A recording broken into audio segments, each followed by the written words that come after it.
Suatu ketika Rasul sallallahu alaihi wasallam ya pernah kemudian duduk-duduk di emperan masjid itu.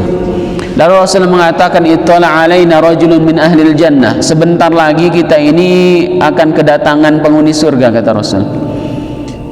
Sampai 3 kali Rasul bilang gitu. Maka ada seorang yang nenteng sandal gitu ya, jenggotnya basah dengan air wudunya. Besok lagi kayak gitu kata Rasul, ittala alaina rajulun min ahlil jannah, sebentar lagi kita akan kedatangan penghuni surga. Orang itu lagi. Ketiga kali Rasul ittala alaina rajulun min ahlil jannah, sebentar lagi kita kedatangan penghuni surga. Itu lagi datang. Akhirnya Abdullah bin Amr ibn al-As penasaran, ya, anaknya Amr ibn al-As, ya, Abdullah bin Amr itu penasaran, ini kenapa ya orang ini, kira-kira apa yang dia lakukan kok sampai disebut sebagai penghuni surga.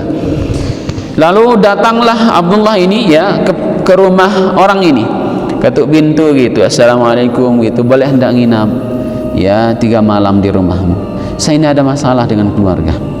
Boleh kata orang itu, ya boleh kata orang itu. Di malam yang pertama dia tidur ya sama orang itu, tidak ada spesial yang dia lihat. Di malam yang pertamanya tidak sholat tahajud gitu, tidak ada apa-apa juga yang spesial yang ingin dia ketahui. Di malam yang kedua juga demikian, sholat tahajud ya tidak gitu. Ya, yang malam yang ketiga juga demikian, sholat malam ya tidak, itu ya tidak gitu. Tapi penghuni surga, nah ini berarti apa? Punya kesempatan, yang tidak sholat tahajud bisa masuk surga.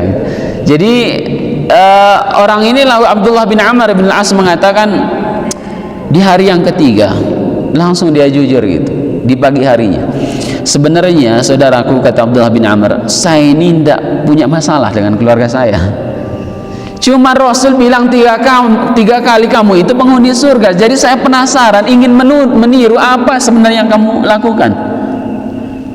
Tetapi saya tidak dapat apa-apa 3 malam itu. Lalu kemudian orang ini bilang, saya ini, kata orang itu, tidak pernah mendengki kaum muslimin, tidak pernah dengki terhadap kaum muslimin, terhadap pemberian yang Allah berikan kepada mereka, keutamaan yang Allah berikan kepada mereka. Saya tidak pernah mendengki, saya tidak pernah iri dengan kaum muslimin, saya tidak pernah mendendam kepada kaum muslimin.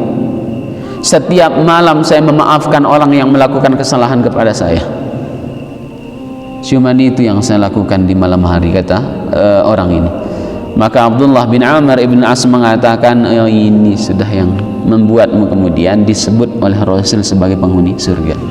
Coba bayangkan. Jadi ini yang harus kita perbaiki itu, ya, cara kita berinteraksi dengan sesama kaum muslimin kita. Ya, ini ujian besar gitu, apalagi kalau kita baru belajar, ketemu ternyata yang kita anggap benar, oh ini gitu, bisa jadi kita akan menyalahkan orang lain, ya, karena ternyata ya baru hijrah, ternyata kemudian